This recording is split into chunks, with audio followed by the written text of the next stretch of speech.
Virginia is surging with new COVID-19.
All right, you know what? We can go and get started.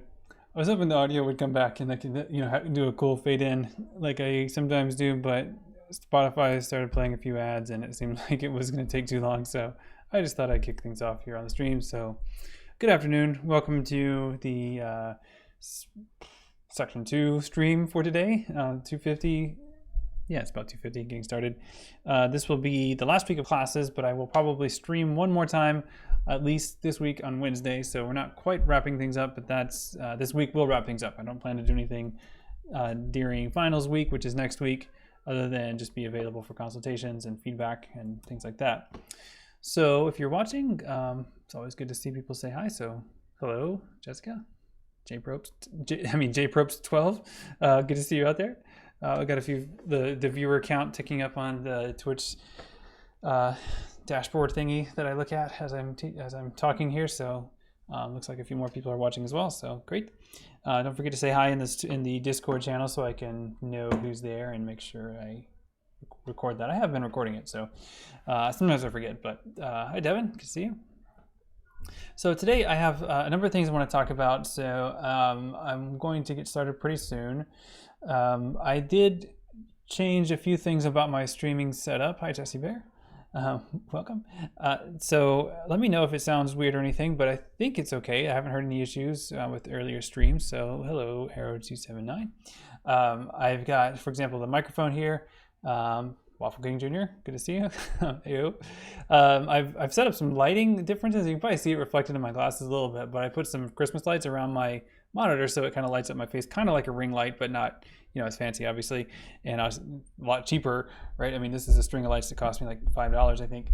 Then I've got my lavalier mic, but it's not clipped onto me. It's actually on a wood clamp here, just out of view from the camera. I think the sound's okay. I don't know how sensitive it is if I move. It's something that's meant to be pretty close to your face when you're talking, but it seems like it does pretty well if I'm like even over here. It seems to look pretty well. So good. Thanks, Waffle King. And I put the green screen back up because actually I just put in a new one, but it is nice to be able to control the background. My computer isn't advanced enough to do the virtual background on a Zoom call by itself, so I have to set up the green screen to do the virtual background for Zoom conferences, which I don't have to do too many of those, but I do have to do them, about once a week or so, and it's kind of nice to have stuff like that, options like that. And I'm thinking about, in the winter I'm going to be teaching a games and culture class fully online, and I'm going to be doing similar hybrid teaching in the spring. So, it made sense to think about my space a little bit. The nice thing about having this not actually clipped to me is that I can step aside if I need to for a minute to, for example, close the door here because my kids are yelling in the other room. So hold on.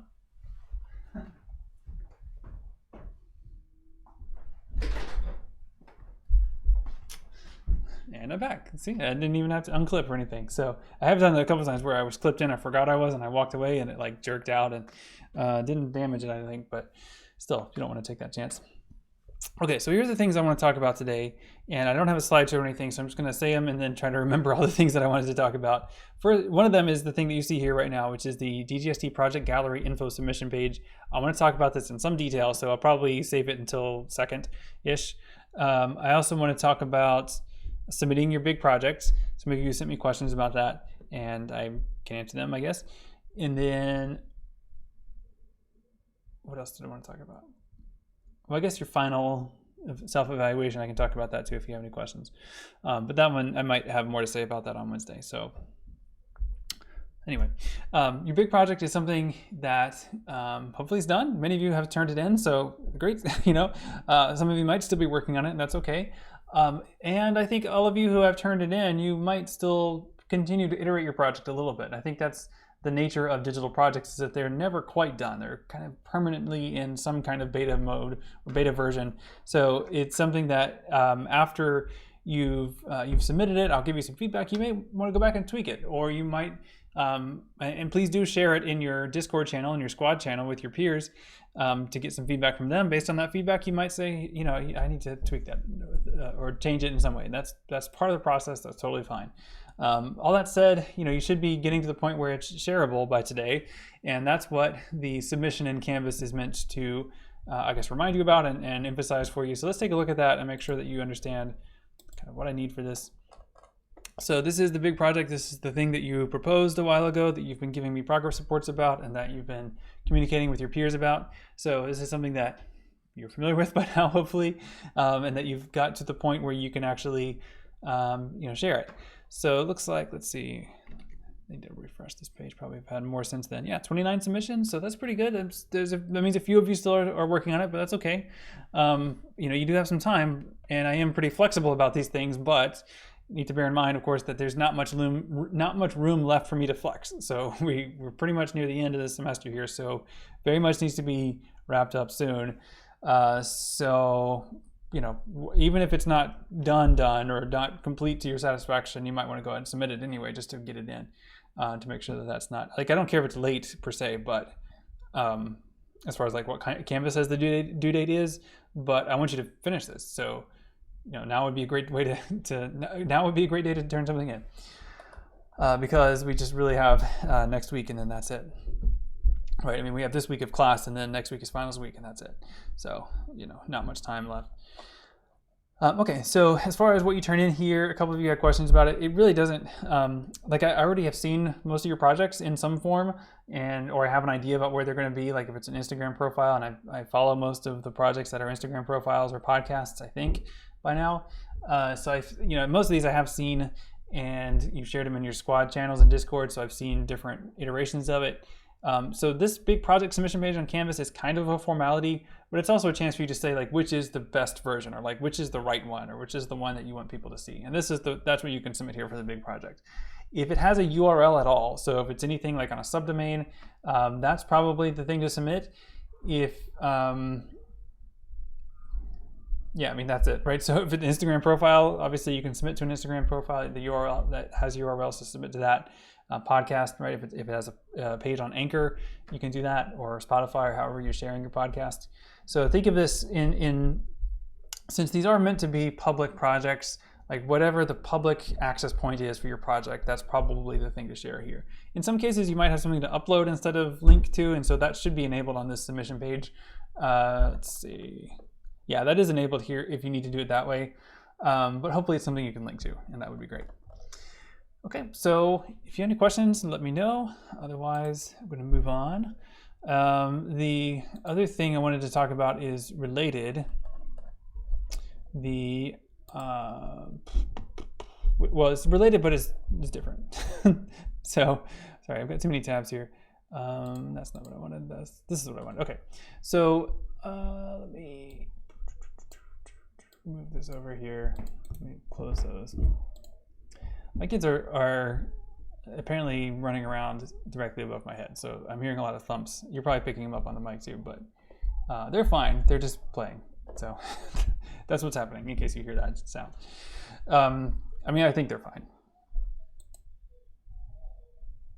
Yeah, they're making sounds that sound like crying, but I think they're fine. This is a form that I'm asking you to complete. Now, this is a form with several important options in it, so give me a chance to explain these options before you complete it. That said, I hope it is kind of self-explanatory, but please let me explain it anyway, because I want to talk through some of these points. In fact, I want to start near the bottom of this form because I don't want you to kind of zone out as I go through sort of the easy stuff, and then you're not paying attention by the time I get to the end where there are some important things. So I'm going to start near the bottom and then go up to the top here, because I feel like the bottom parts need a bit more explanation as we talk about it. All right, so this is linked in the announcement that I sent earlier. If you can't find it, just somebody can reshare it, hopefully, or I can reshare it in the channel.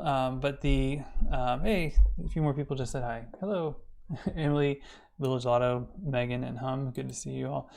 So this is the form, and what's happening when you submit this form is that you are giving me the option to include a version of your project in the project gallery that I continue to work on here on dgst101.net on this new version of the site that honestly may take me a few more months to finish just because it's kind of a back burner project.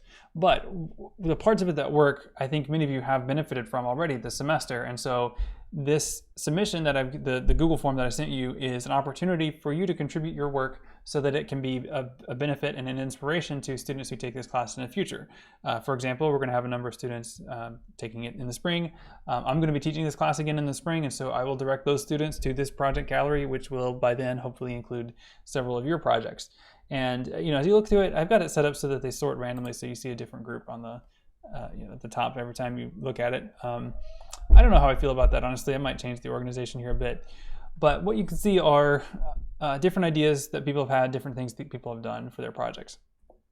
And for those of you who did web projects, I don't know if you came across this one, but this is an excellent project by Glennis Farley from last year. What I'm inviting you to do is give me the information that will create a page like this that is for your project. So there's some description of the project, some metadata, and then a version of the project that someone can access and experience themselves in order to learn more about it. Okay, so that's the idea, and this is optional. So this is opt-in. I'm not requiring you to do this or asking you to do it and then giving you the chance to opt out if you change your mind. This is opt-in, so you don't have to do this if you have a good reason not to, or really any reason not to. Like, it's up to you. I would love for you to include your work though, so please do. But I'm not going to require that. I'm not going to insist on it. I'm just going to, I guess, strongly encourage it. Do me a favor here, right? But it's up to you. Okay, so here are some things that you need to know about. And again, I'm going to start at the bottom because there are some pretty important things down here, and then I'll go back up to the top to the more kind of run-of-the-mill stuff. All right, so I would like to talk about your projects on the live stream. Let's see, can you see this okay? I just zoomed in a little bit here. Let me see how that looks. Yeah, that looks pretty good. So that is, I would like for you to submit this form today if possible, and we do it later too, but if a number of you do submit it today, and you give me permission, I would like to talk about your specific projects on the live stream on Wednesday. And when I say talk about, I'd like to display it, talk about it, maybe invite you to say a few words about it, and maybe even critique it a little bit. Like if I see some issues that might be fixable, or things that could be improved about it, I might mention those things, and then you can take that feedback and then improve your project before you consider it done. I'd like for you to get, I won't do that unless I have your permission though. So please give me that permission if you don't mind. If you do mind, just say no, and that's totally fine. Or if there's some kind of stipulation, like you don't mind me sharing it, but you would rather me use a pseudonym for you or something like that, you can spell that out here if you have specific considerations. But I hope most of you will just say yes or no. And so yes or no, either is fine. Just please tell me what you think. Okay, so this one's a bit tricky. This is where, again, you're submitting your project to be archived. And so I need you to affirm for me that you have done what you need to as far as copyright. And this is the kind of thing that there are so many projects, I can't necessarily follow up on all of these. So if you end up checking, I'm not sure, I'm probably not going to be able to use your project because the work of finding out copyright values and things is, that's something you should do. It's something that would be pretty time consuming for me to do for everyone's. So I can't necessarily do that. What I'm asking here is if you used media in your work, so if you used a header image on your blog, if you used an audio clip in your podcast, did you have permission to use that? In other words, was that a fair use, a correct use of that, or was it a potential copyright violation? And I also, do you know the difference? Like, that's something that many people, I think, are confused by. And so if you feel confident that you are clear, that you've done the things you need to, then say yes. If you are not sure, or if you're pretty sure you didn't, then just say no, right? And that's fine as far as turning in the project, but it's not going to allow me to share your work in the archive unless I am confident that you've got copyright permission. Because if you violated copyright in creating your project, I would also be violating someone's copyright if I shared your project. So please make sure you know the difference between the two. And I can talk about this a little bit. And a couple of you I have talked about. One thing that often happens is, like, my kids are so loud right now. So the, you know what? Well, okay, no, I was gonna mute my mic and yell at them, but I think I'll just live with it. Okay, so if you go to Google Images and let's say you would like an image of technology, something super generic, right, for your blog. Okay, so these are all fine, generic stock images. I mean, they're cheesy, but these are the kinds of things you see, right? You might be like, oh, this is an image, and then, like, I'm gonna take a look at this image, download it, stick it on your blog, and be done with it. And you might think, well, I must have I must have fair use. This must be free to use, and I'll cite Google search as my source for that, and I've done what I need to do. That is not correct. Google Images is not your source. Google Images does not give you permission to use things. The fact that you found it in Google Images does not mean anything with respect to copyright. And as they say right here, images may be subject to copyright. And in fact, they almost always are, which means that if you take this and then use it, you've violated someone's copyright, which means they could sue you. They won't realistically do that, but I still want to do this the right way as much as possible. So I am asking you not to use work that is copyrighted unless, and in certain circumstances, you may be able to make a fair use argument. But if you used this image as like a header on a blog, I do not think you would have a good fair use argument for that. So that's something to consider, right? Maybe you've already done that. You don't feel like going back to redo it. That's your choice, but I probably won't be able to use your content in the archive. So now, along the way, I have tried to point you to ways that you can do this safely and fairly. So let's take a look at another alternative. If you went to unsplash.com and you went to, let's try this, technology, right? If you used one of these images as the header on your blog, there's a pretty big difference here, and you are allowed to use these freely. Let's take a look at it. So Alexander, I can't pronounce French names very well, Debiv, from Belgium, has created these images, and he has said anyone's allowed to use these. These are all copyright free. So when you click on it here on Unsplash, it pops up, and you can say, it says download free. You click on this to download. I don't actually know what that's an image of, but it invites you to say thanks. But that's it. You don't. You can say thanks. You can give credit to this photographer if you want to, but you don't legally have to. You actually are allowed to use this because the creator has released it into the public domain and said, I reserve no copyrights to this. It's out there. Anyone can do anything with it, and that's great. So photographers, they make that choice in some cases because it helps them attract customers for their paid work, for their commissioned work, right? There's different reasons people might be motivated to do this. But regardless, we can use it. So, these are some nice city urban photography kind of things, pretty good, right? So these would be completely valid, completely fair. If you used images that you found on Unsplash, you are in the clear in terms of copyright. If you found them on Google Images, you are not, right? Just automatically. You might in Google Images, in some cases they will be copyright free, but you have to look at it. You have to look at it and find the actual author and figure out what they've said about it. And often it's just usually not worth that much work. Unsplash has taken all that out of it by saying these are images you can use. Now, the images you can use on Unsplash are going to be different. They may not fit whatever you need, but they're legal, right? And so that alone might be a factor in favor of using them. Another place you can find things that could be useful is freesound.org, especially if you're doing a podcast. These are sounds where, like, hopefully it doesn't play this sound. That looks like it could be a pretty loud sound. Yeah, my audio is muted. So this is a sound that if you can click here to listen to it, which I'm not going to, but this is something that has been licensed with a Creative Commons license, which means that this creator, Justin Vogt, has said, I don't mind if people use this as long as they give me credit for it, I think. Yeah, so there are different Creative Commons licenses, but this is one that Justin Vogt has released this audio clip with the CC BY license, which means you are allowed to use it in your podcast. They would like for you to give them credit at some point. You could say that at the end of your podcast, say, sounds used by Justin Vogt under Creative Commons license, or just put in the podcast description, or if you have a credits page somewhere, that's the kind of thing that you could do to give them credit for it. But that would be how you would be, that's the way to be copyright compliant in that case. All right, so I hope that's clear. If you do have a question, feel free to ask, right? I mean, I can give you feedback on some particular uses, but I'm not going to be able to actually do the work of hunting down copyright status on images for everybody. But if you've already done it, or you think you've done it, and you want to run it by me, then I'm certainly happy to discuss whatever you've come across. Or if you're not clear about the status of certain things, but a couple ways to be totally clear are to only use things that are from explicitly licensed sources like Unsplash or Freesound. Or like if you're creating your own imagery, that's totally free, right? Like that's definitely yours. So if you took the photos yourself, you own the copyright to it. So by all means, you're fine.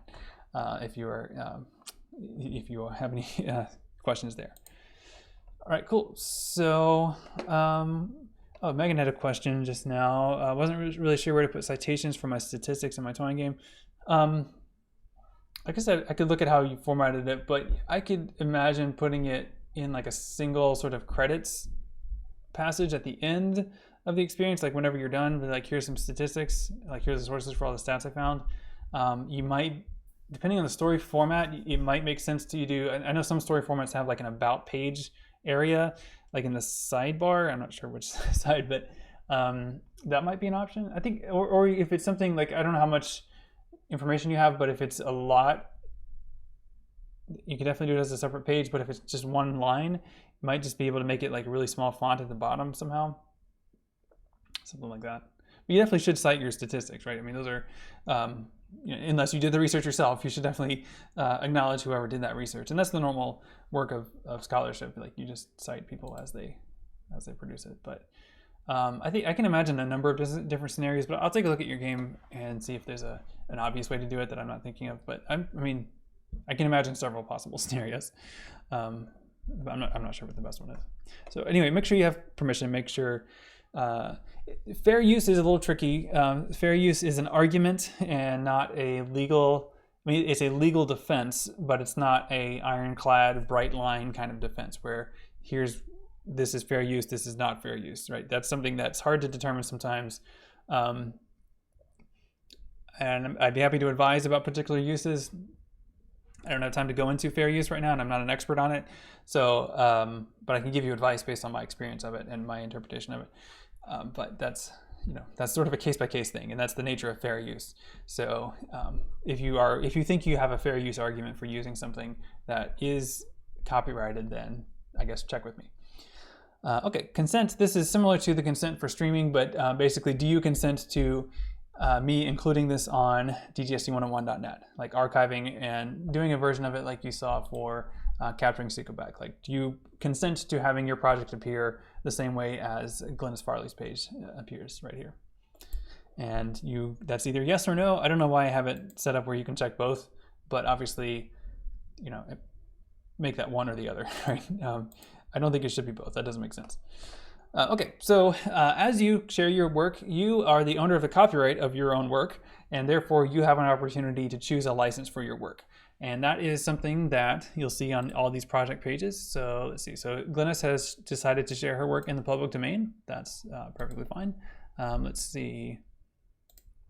This is one kind of also public domain. Let's see if I can find.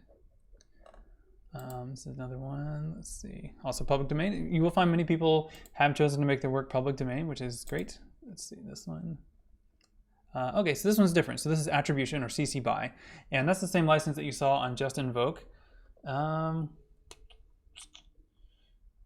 Oh, okay. I think Allison had to submit this twice for some reason. I think I need to fix that link. But this anyway, the license here is CC BY, and that's the license that you saw. Well, here's the information about it, but on this this sound clip was also shared with the CC BY license.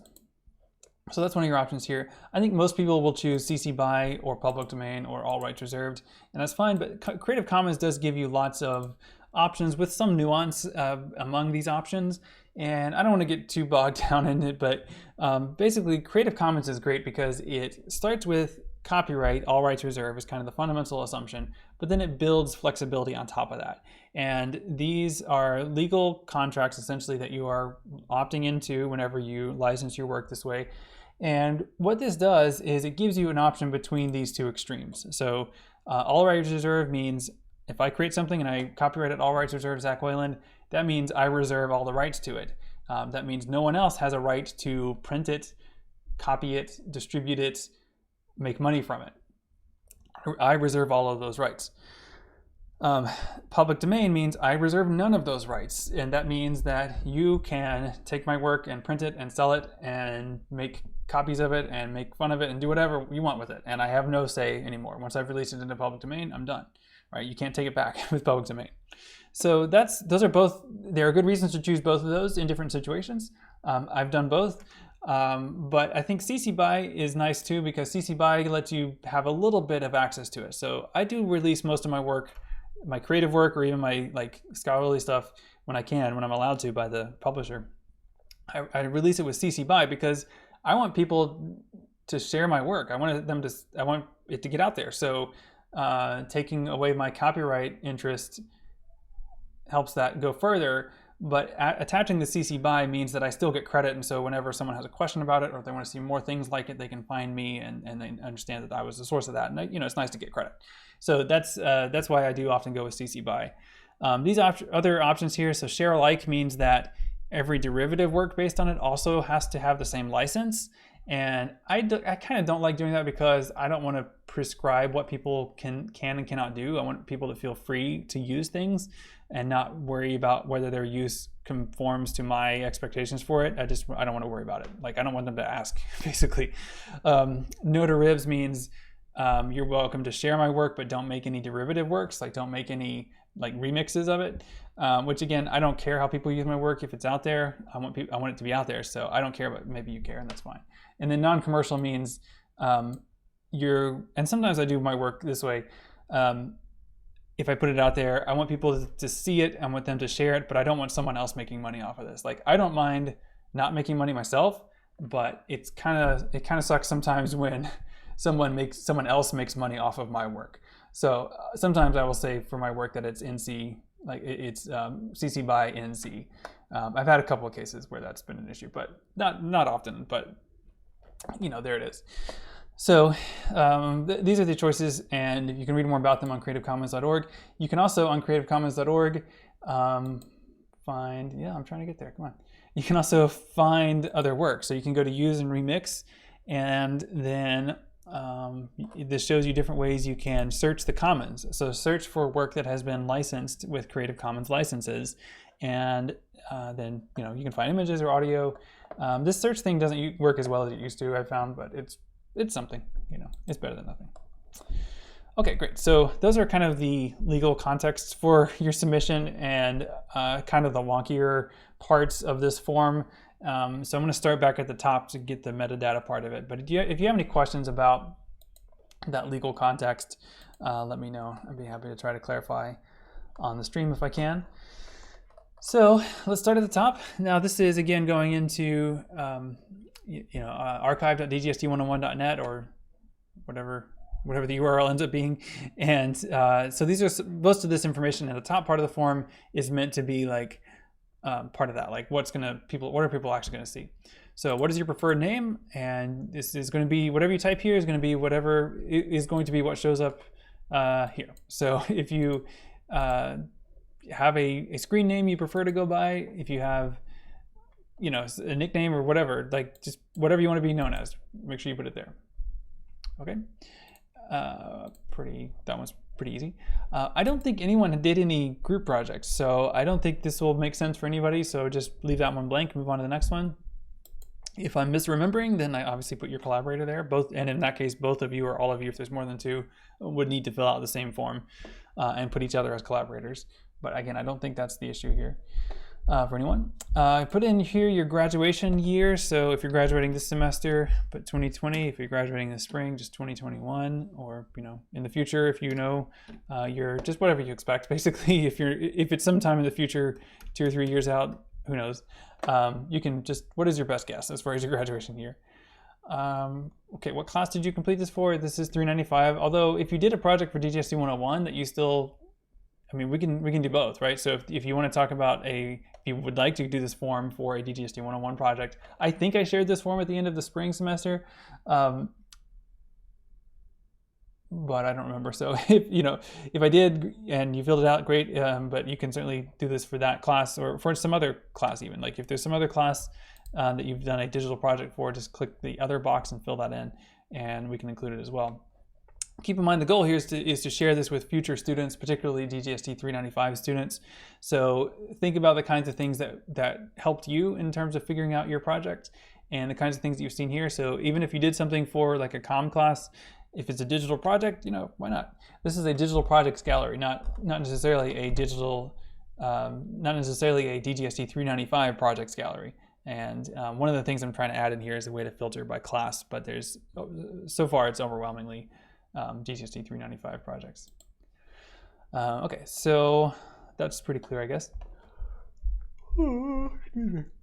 So obviously this is fall 2020, so if you're submitting your 395 project, then fall 2020, but if it's a project from an earlier class, then select the appropriate semester or fill it in if it's not available here on the options. Okay, so what is the title? What is this thing called? So this is going to be the top line here. So the thing ban the bags, in this case, it's going to be what shows up here. So that's going to be on the list of projects page. It's going to be one of the first things people see when they have a chance to look at your project. So think carefully about that, but really it's just like the title of your Instagram profile, the title of your podcast, the title of your webpage, the title of your game. Like you probably already know this. So that's going to be pretty easy. Keep it short. If you have options, shorter is better, but really just go with whatever you've been using and I'm sure it's fine. Long description. So this is a paragraph or two. I would say you could probably go more than what Annabeth did here, but it's up to you. This is really just a paragraph, maybe 2 or 3 paragraphs describing your project, describing what you did. So this one's a bit longer. Interesting, a character encoding error. Not Alyssa's fault, but interesting. But this is, this is a good example of what you could write here if you feel like you need to explain your project in some detail. That's where you could put that. Okay, so there's no limitation on the length, I think, minimum or maximum, so whatever. But think of it as at least a healthy paragraph, maybe more. The short description, this should be a sentence, a single short sentence. And this is what's going to appear in the kind of like a subtitle for your project. I would have probably preferred if Alyssa had made this a complete sentence, but it's fine too. It's just something that's a few words that describes your project a bit more than what your title does, and certainly less than what your long description does. So short description, sentence explaining your project. Okay, I think that's pretty straightforward. Next up, a project format, and I think all of the options here all of your projects should fit into one of these options here. You might actually have a hard time in some cases because it might fit into multiple options here, but please select just one of these. And I think, I was thinking about some of your projects that are like hosted on a web page, but they include a map and a story map and a timeline and audio clips and things like that. I would still call that project a website because that's the fundamental delivery mechanism that someone would experience when they access your project. There might be a distinction between a website and a web essay. I think, whatever makes sense to you I'm sure is fine. If I disagree, I could always change it later, but that's, again, most of these things I think will fall pretty neatly into like your project will fall pretty neatly into one of these. If it doesn't, or if you think of something else to another way to describe your project, you can fill that in here. Okay, is your project online at all? And what you should do here is include the URL. And so let's see if Alyssa's is still online. Probably is. So yeah, great. So this is Alyssa's URL. This is her project. You can read about it here. This is, so this is her URL. Something you should do, by the way, if you have a URL, and do this now, do this again when you submit it, do this multiple times. The Wayback Machine has a great resource. We've used it multiple times in this class, so you should take advantage of this by submitting your page to the Wayback Machine to make sure that the Wayback Machine crawls a copy of your page and saves it. So I'm going to put it here. Make sure that it has theimitationgame.alyssakbrown.com. And yeah, easy to do. And then it happens. Then it checks that now that the Wayback Machine knows about this URL, then it will continue to check for updates on this page, I think. Anyway, in fact, I may have already done this one. Let me see what this looks like. So now I'm viewing her page. You can see I'm in the Wayback Machine because of that prefix on the URL. Let's see. And yeah, it looks like she archived it, or somebody archived it last year as well. So now that there are these two captures of the page, that's even better, right? So good. But tell me as well, like if I'm going to share your work, I'd love to be able to give people a link to it. In some cases, very few, there might not be a URL.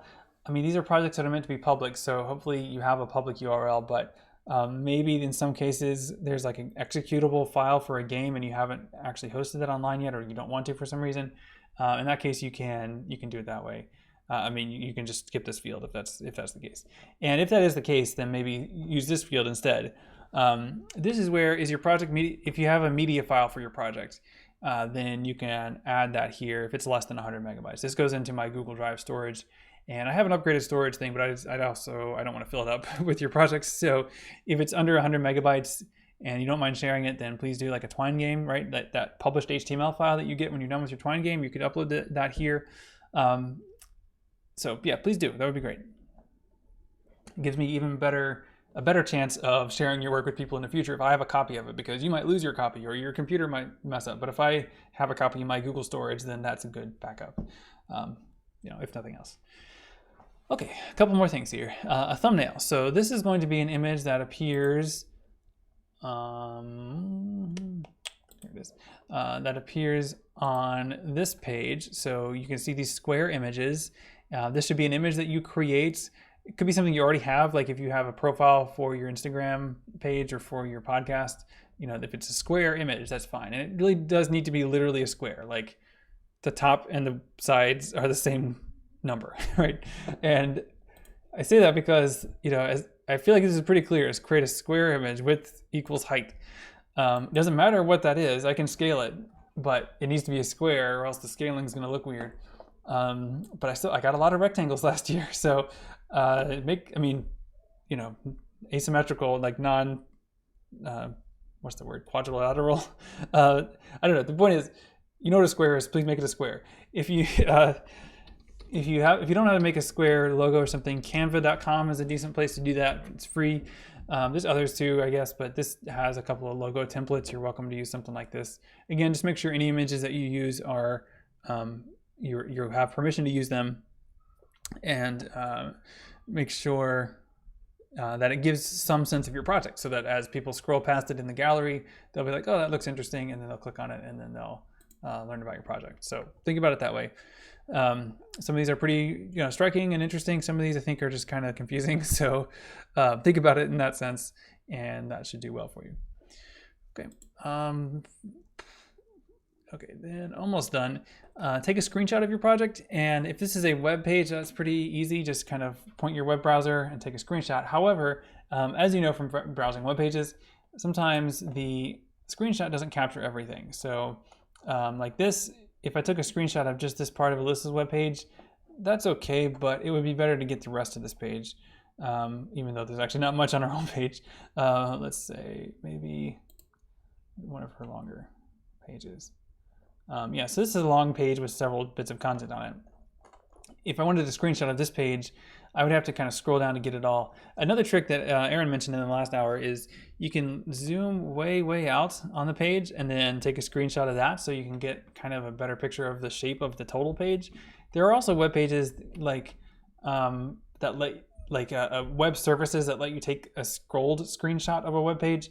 And I couldn't find a good one. I was trying earlier during the stream to get one that would work, and I couldn't get either of the two that I tried to work.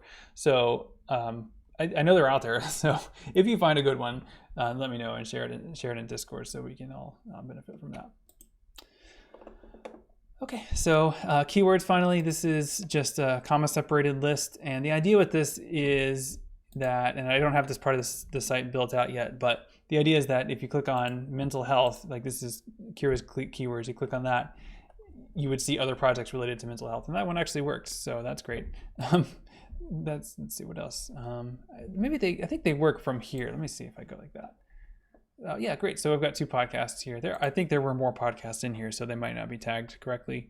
But the idea is that you might have different ways of grouping together projects. So you might want to look at a bunch of projects related to nutrition, and so you would see like Brian's project and Tristan's project, and Jesse Bear's project. You'd see several projects like that. Or you might want to look at all the projects that use Twine, and that would be a different slice of the same group. And so tagging your work will help other people find that slice that they're interested in. Okay, I think that's it. I think that's all the things on this field, all of the fields on this form. It's a lot. Do you have any questions about any of these? Please ask. Please ask now. Okay, great. So Hum submitted his video. Yeah, that's fine. Late is fine. No big deal. Yeah, and on videos, you're probably not going to have a video that's small enough to upload here, so please don't do that. But if you have it on YouTube, that's fine. Like I can get it from YouTube. I have a way of downloading YouTube videos. All right, cool. So, well, was there anything else to talk about? I think that was all of the topics I wanted to talk about. So on Wednesday, I'm going to be streaming again and hopefully talking about several of your projects. So please fill out this form, the project gallery form, and let me know if I'm allowed to talk about your projects. If not, that's fine. But if you don't mind, then that would be great so I can have a few to talk through. I would like to take the last few minutes, if you don't mind, and talk about a digital project I've been working on and that I'm excited to share with you. This is something that it's kind of my big project for the semester, and I don't think I've mentioned it to you all before, but it's something that I've been kind of doing in the back burner for the last 2 weeks or so, and it's been pretty exciting, or the results have been pretty exciting, and so I would like to share them in the last few minutes of today's stream, if that's all right, if you don't mind, if you will indulge me for a minute here. So yeah, I mean, you can put it in general Hum, or you could put it in, honestly, it could go lots of places. You can put it in your squad channel. You could put it in, yeah, put it in general. That makes sense. All right, so let me talk about my project. So a little bit of background first. I'm going to switch browsers in OBS so you can see what I'm doing here. So yeah, this is Chrome, just a different browser. So let's talk a little bit about the background here. So Nanowrimo is a project that I've been participating in for the last 6 years. I guess I didn't participate the first year, but this is an ongoing project, an annual event that happens every November. It's called Nanowrimo, and it is a parody of Nanowrimo. Nanowrimo you may have heard of. It's Nanowrimo, which is a month-long, I guess, competition or challenge where people challenge themselves to try to write a complete novel during the month of November, and it has to be 50,000 words, and people do a lot to support each other. There's contests and prizes and progress things, and it's pretty fun, I think, from what I understand. I've never attempted it. My daughter is attempting it, but I have advised her that a 5,000 word short story would be plenty impressive, and she's getting close to that. It's like she was originally, I mean, she only started this last week, and she was like, "I want to get to 50,000," and I was like, let's dial that back a bit, and like 5,000 would be great. So she's close. She was around 4,000 last I checked. She's writing a short story, but this is, I think she's writing a short story. Actually, she hasn't let me read it yet, so I don't know what it is, but it looks. I mean, she's very serious about it, so I'm sure it's worth reading. But NaNoWriMo, it's been going for a few years. Nanowrimo is a parody. So in Nanowrimo, you don't write a novel, you write a computer program that generates a novel.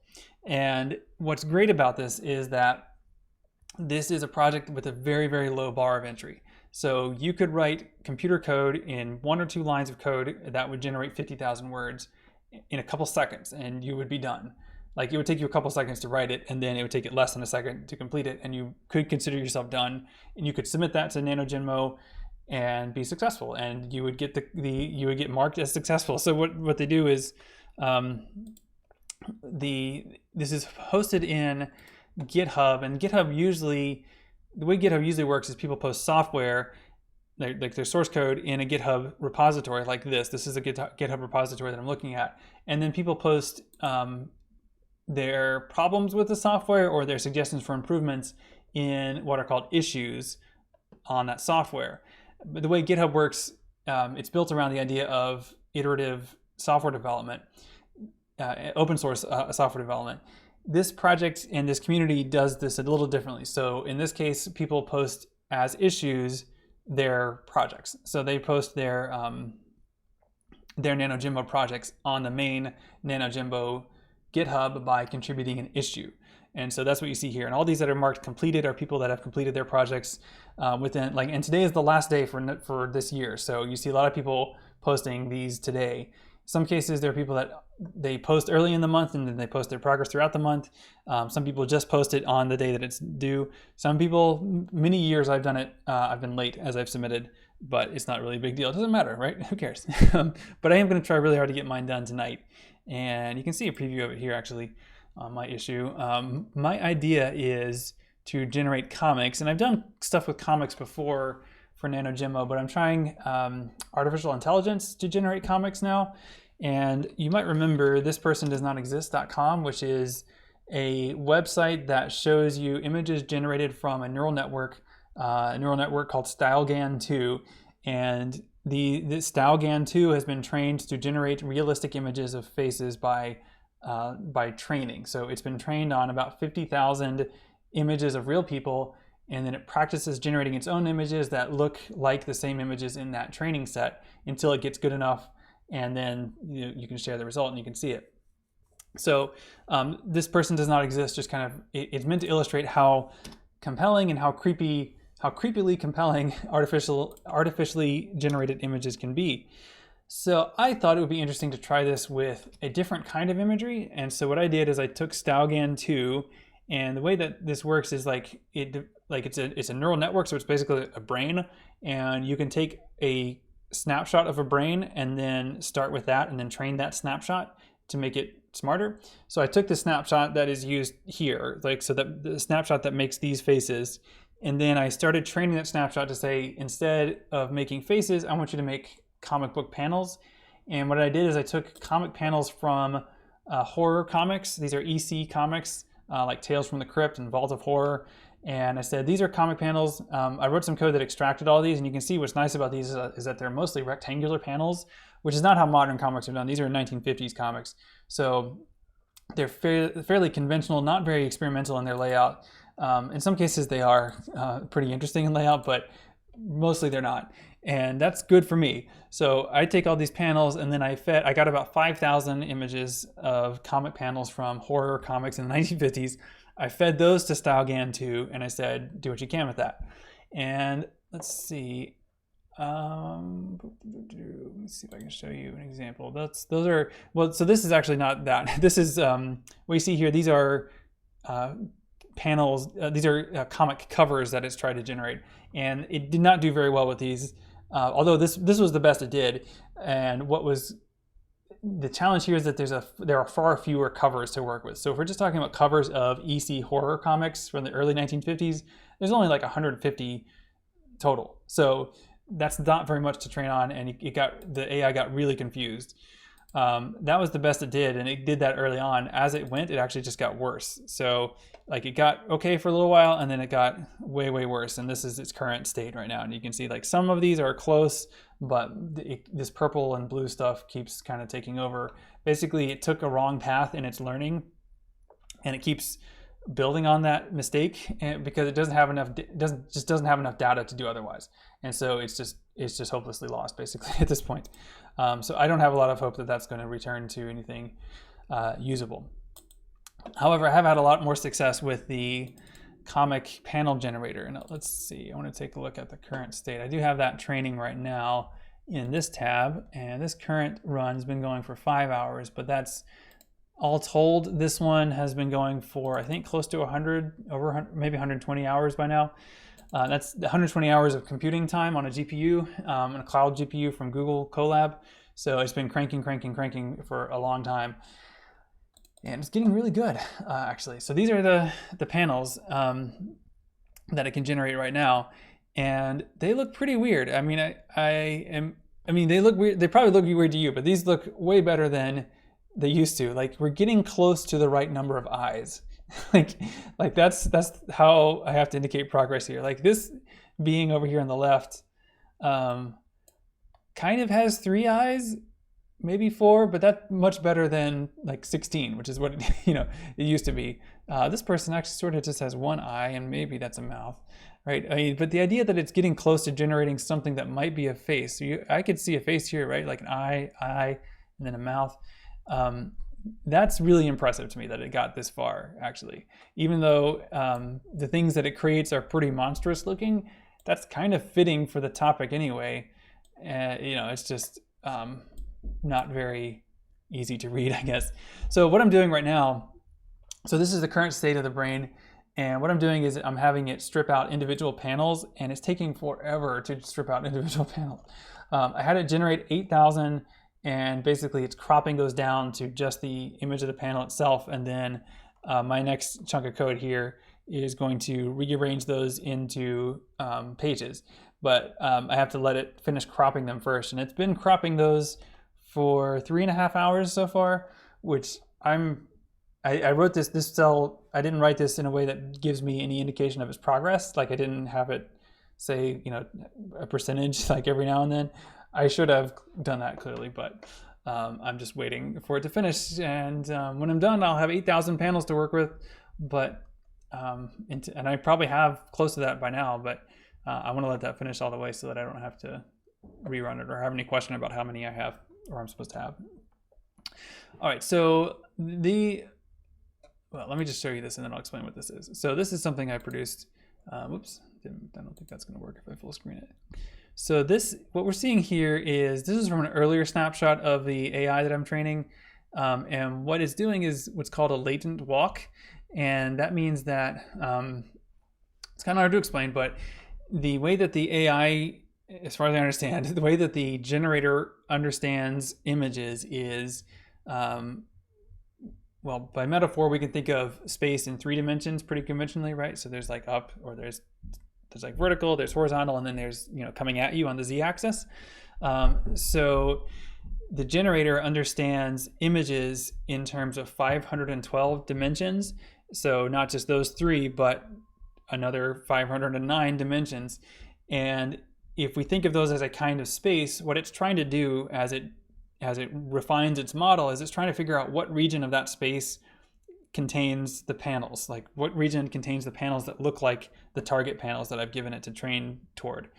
And a latent walk is what's happening here. This is where I've said, okay, pick a point in that space, pick another point in that space, and then walk between them. So find all of the panels that must, if this panel exists and this panel exists, find all the panels that must exist between those, and then treat those images as frames in an animation, and then display that animation so you can see that progress. So each point along those lines is also a valid panel, right? So we're moving through panel space, or what it thinks of as panel space. But what we see is pretty trippy, I guess, is one thing that a common expression that people have made about this particular observation.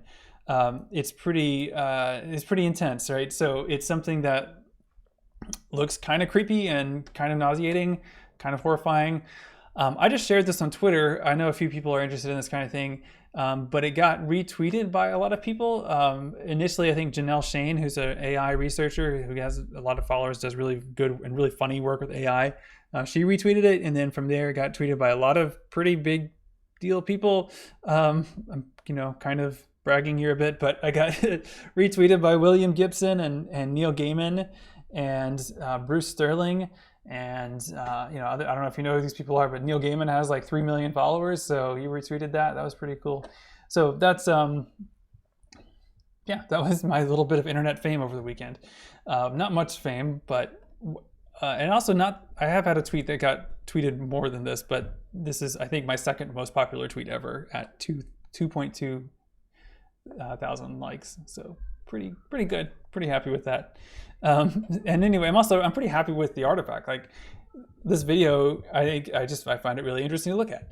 And this is a much earlier stage. This is about 30 or 40 hours ago in the training time.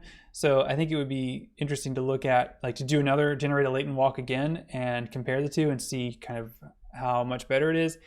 It's getting like the improvement curve on the AI is like, it's like, it gets like, if you think of like the bottom as perfect, it gets better, and then like it has diminishing returns. So after a while, its degree of improvement decreases, but it's definitely still improving. So I'm interested to see how it would look. But anyway, I put this on Reddit too, and I got some pretty good reactions on Reddit too, so that was fun.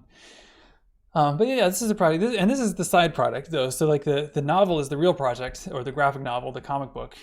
But it's just, I really need this thing here to finish processing these panels so that I have some nicely cropped panels to work with and start doing the layout for.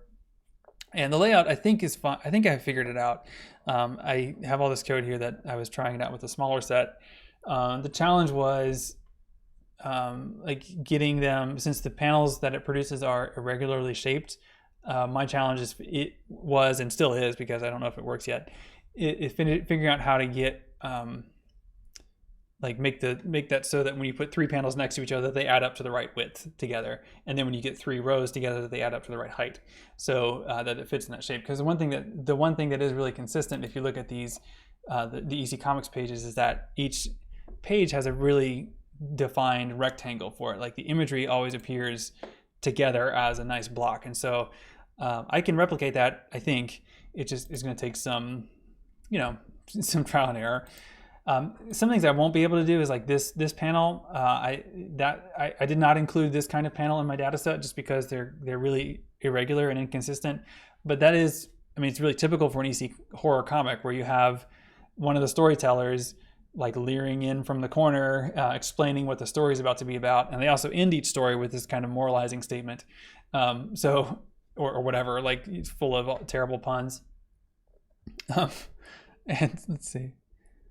Yeah, it's lots of murder and terrible puns about murder. Yeah, they're great, but this is those things I did not attempt to mimic. So as far as the comics that I generate, they're not going to look that faithful, but that's okay. I mean, they're going to be pretty abstract, obviously, just by the nature of, this is the kind of panel that I can make. So anyway, it was really interesting to see how early the AI, it did latch on to faces, it latched on to text first. It figured out how to do text bubbles pretty early on, and then it figured out that mouths and eyes were important, but it got too excited about it, so it would just do tons of eyes and tons of mouths. Like you can see, I think I posted an early, somebody made a comic out of it. That's great. Let's see, I think I have, I know I'm pretty much out of time here, but I'll show you what I mean by the earlier excitement about eyes. So this is a much earlier one, and you can see how it kind of knows that heads are a thing, and it's just like, I'm going to put 10 or 12 eyes there, and that should be good. Or, things like that, right? So this is, so this one's great. It kind of knows what a face is, but it just has no idea what to put where, at least not yet. Oh yeah, and this was I thought this was cool. This is an animation of the AI learning how to make comic book covers, and I think just the way that like it goes from people's faces to covers, I think is kind of delightfully creepy. But another interesting byproduct, not really the main project. All right, cool. Well, that's all for today. On Wednesday, I'm going to be talking about some of your projects, hopefully, if you don't mind. I'll also talk on Wednesday about the final, like the final thing that you'll be turning in for this class, which is a self-evaluation. So it's not a big deal, certainly not as big as your big project, but I do want to take a few minutes to talk about what to do for that so that you all are clear on how to wrap things up. Okay, well, that's it for today. Hope you're doing well, and I will see you later.